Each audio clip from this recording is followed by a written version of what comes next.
na. So guys, ngayon po ay harvestin na natin yung ating tanim na pinya na after 2 years Laksan nyo.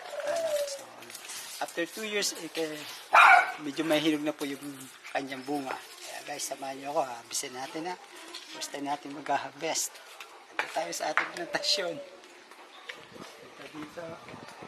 Sige, focus mo yun. So guys, nakikita nyo ba yan? Medyo naninilaw na yung balat. Ibig sabihin yan, hinog na. Baka ma-overripe na atin ng aanihin. Sige guys, samahan nyo ako. Aanihin ko na. So, dahil first time kong mag-aani, hindi ko alam kung paano. Pero sabi kasi nung nakausap ko, pinuputo dyan dito sa may tangkay. Tignan natin guys ha. Are.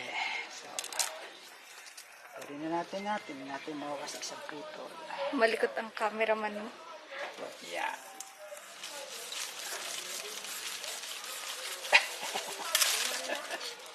Ayan guys. Nakikita nyo. Medyo tinaliya kasi ng kapitbahay namin kasi patitumba.